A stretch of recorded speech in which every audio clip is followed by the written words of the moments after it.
What's up, everybody? It's your favorite arm madman's favorite nerd, and today we are looking at the Marvel Legends Walgreens exclusive. I got a couple things to talk to you about, though, that I'm pretty mixed feelings about before we even get into this guy. Number one, this should be pretty much the final form. I might try to do something with something people have been pointing out. No promises there, but I might try to make that work. But pretty much what you're seeing here is close to the new kind of backdrop's final form. I'll be changing the color of this, the mattes, annually per usual, and so forth, but the lighting and stuff is pretty much, I think this looks nice. Let me know if the lighting here looks good. I know sometimes I get an orangey hue and stuff. People have been trying to be helpful, and I appreciate that with the different types of bulbs and whatnot, but I knew what I needed. I was just having a hard time finding one that worked for my specific setup. So I think it's sorted now, and that's good. It's actually a bit of a horror story trying to find these light bulbs, and I'm going to do that in some video here shortly, just not this one. But I know you guys want to get to this figure, and I want to get to him too, but I feel like there's one more thing I want to talk to you about. Just bear with me because like this video is going to come up much earlier than some of the ones before, but every video after this should look like this. Maybe, instead of a skit today, we're going to try to make trigger finger hands. I've seen people talk about it online, and we're going to give it a shot.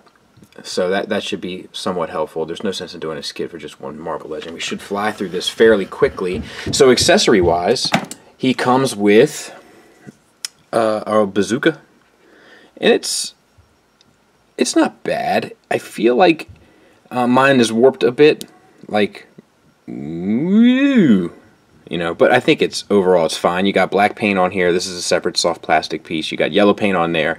Black paint, which is a little dodgy around the corners there, but all in all, not bad. And he can hold it. We'll show that here in just a second. And he comes with an alternate face. This is the face that I'll be using. The other one is the Jim Lee face, and we'll talk about that when we get there. But my only, this little bit of curly cues are they're a little intense for me. I don't think I would have gone that direction. I know what they were going for. Look how close we're able to get without any zooming and focus problems, so that's pretty nice. The 5 o'clock shadow and stuff is a little muddy, but I don't think it's terrible, except he didn't do it on his sideburns, but I guess it's fine. There's some wear, some shading under his eyes, he hasn't slept for days. I think that looks good. No shading in the hair, but at least the lines are clean, so that's fine, and we'll make sure that the heads are interchangeable afterwards. With no problem. I'm sure they're interchangeable. So he comes with this gun, which I don't like. I know it's a real gun. I just maybe at least paint it black or something. Like this white, it looks too toyish. He comes with two hands that don't hold a trigger finger hand, so to speak. So that's problematic, especially for a guy who does nothing but carry guns. However, there is this yellow paint around this, which is a nice little accent. Maybe like I said, man, Marvel Legends has been stepping up. That's like some pride for no reason, which is nice. And it's clean. It's clean as a whistle, but it's just this white gun. It's very strange. This one, on the other hand, looks great. If you were a customizer, or, I could even do it myself. Just take little paint and just hit the silver accents and stuff and kind of really bring this thing to life. Give it a quick dry brush. This could look like a really intimidating gun. Smeagol, what's up, buddy? My dog. You're the only other man in the house. And then we have the figure. So let's see if he holds his bazooka. Yeah, he holds that pretty well. And he holds it in this hand. We don't know because it's not deep enough for a trigger, but he can hold it here, no problem. Alright, let's talk about this. So this is the Jim Lee head. Jim Lee had a very short run on Punisher towards the beginning of his career. I'm not a Jim Lee expert, but I know a lot about him. He was definitely the artist to top during my kind of teenage years. He's a phenomenal artist. Probably has the most memorable run on Batman from an artistic perspective, and that is Hush. Anyway, he did a run on Punisher, and he definitely had this white bit around here. This piece is glued in, which doesn't really bother me. It's not like I would articulate it, but it's always nice to have the option to articulate it. The problem is when you have a character like this on the shelf, and then you have three other characters on the same shelf, but all their stuff is blowing that way. You know what I mean? That's the problem, but it's fine. The eye paint looks pretty good. The eyebrow paint looks good. The teeth look good. No shading on the face on this one. I could have used the 5 o'clock shadow here, but all in all, not bad. Articulation-wise, we get up to there, down to there on the ball hinge, and then the side to side is no problem. So that all works fine. We'll see if we can take this off and swap this out. Please don't break. I should also take this time and I'll save it for the final thoughts. But yeah, it looks pretty intimidating. I can dig it. It doesn't look as clean maybe, but it still looks good. Like the way the head sits on the neck, it doesn't look as clean, but it still looks, I think it's still passable. Like the neck looks a little wide, and like the head looks like it sits up a little tall maybe, but I think it's still workable. So you have this extra floating piece. It works really well. They've been doing this a lot lately, and I like it. And they even washed the brown. Come on. Good job. I'll tell you, this company, like Hasbro's been knocking out these Legends. They've been doing a great job. And then the gold paint on there, a little dodgy, but let's give them credit. This could have had some accents too, but let's not push our luck. Not yet. Give it a year, and we'll push our luck. That's what I say. We have ball hinge shoulders. I'll get you out to just about 9 degrees. This one's a little stuck, but it's fine. And then they also swivel around, so that's no problem. Bicep swivel, double jointed elbow, and then we have the gloves. Now the gloves create a bit of an issue because it's white plastic with black paint. It doesn't quite match, but it's fairly close. It gets a little irritating around here, but it's not the worst thing in the world. Hinge, swivel here, and hinge in and out, so that's fine. And then the hands we already talked about is a poor choice of hands for a character that carries nothing but guns. Waist swivel, not really jammed up by this floating belt soft plastic piece either, so that looks good. And the soft plastic piece has the white paint for the Punisher teeth as well as the wash on the pouches and stuff as well, so that all works. Ab crunch, get you one click down. It's a hard ab crunch too. Yeah, back one, so that's good. And then we have the waist swivel, which we already talked about, and it isn't jammed up too bad, and the belt is on there really well, so it like hides the seam. It's good stuff. Ball joints, T-jointed ball joints for hips, limited range, get you out to there.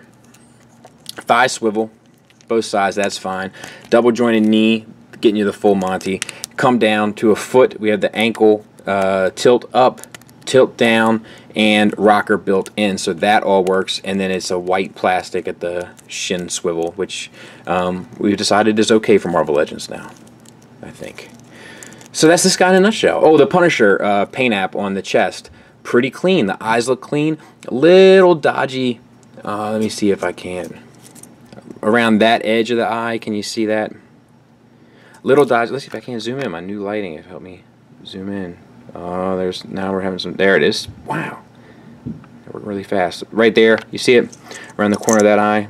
A little dodgy. That's individual results will vary kind of thing, but still pretty good. Size comparison wise, we're going to bring Magic in, and not that this makes sense really for a shelf, but I just got her in the mail today, and it doesn't really make sense to review her now at this point, but I've been looking for her for a long time, and I'm just excited to have her. So there's that. So let's put him under the knife, and the thing here is to make sure that you have a very sharp knife. Now I have a friend of mine who has access to these, and they're like surgical. Like they're used in surgeries and stuff, and like as a scalpel.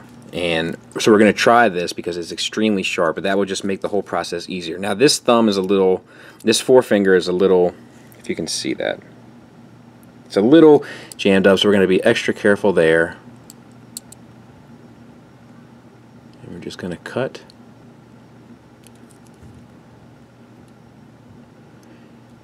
And, you know, having a sharp knife is a gift and a curse because it's nice, because it makes your job easier to cut. Like, that's a pretty good cut.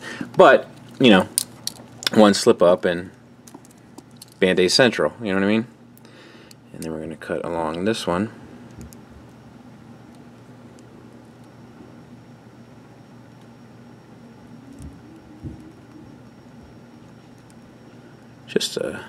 Just enough. Now, we'll set that to the side. We're going to use our safety features. Kids, you know, if you're not old enough to use a sharp knife, then don't use a sharp knife. Don't be an idiot.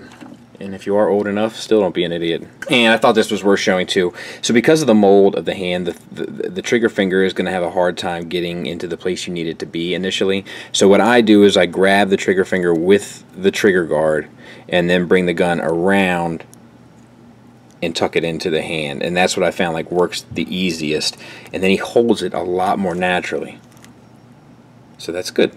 Final thoughts wise, I think it's great. I have to first give a special shout out to Randy for looking out for me. He knew I was looking for it, grabbed it for me, and I can't thank him enough. I owe him more than one. And I truly mean that. But now that that's out of the way, I definitely recommend this guy. He's a Walgreens exclusive. They're always hard to come by at first, and then there's truckloads by the end of it. So just don't pay scalper fees. Don't get yourself all worked up. Good things come to those who wait. Just sit back, relax, wait for that shipment. It'll come, I promise you. That being said, the paint where it's applied is applied fantastically for the most part, and there's a fair amount of it, so that's nice. The accessories all make sense. However, I do wish that this was cast in a different color, but that's not the biggest deal in the world. Having the 2 alternate heads was a great idea and very thoughtful and very respectful of its comic book history, so I dig all that kind of stuff. I like it. Articulation is good, as we've kind of come to expect. That's not really their problem. The materials are up to par as far as what you would come to expect as well, so yeah, I mean, if you're a Punisher fan, get this guy. I'm actually reading Garth Ennis's run on Punisher right now, and I gotta say, for all the hype, I'm not that impressed, but I still like the character, and there's still elements of the book that I like as well. So yeah, if you're a Punisher fan, get it. If you're a Marvel fan, get it. If you're a Legends fan, get it. I can't think of a reason not to get it unless you just hate the Punisher, hate violence, hate guns, and hate toys. So thanks for listening. Thanks for watching. Until next time, take care.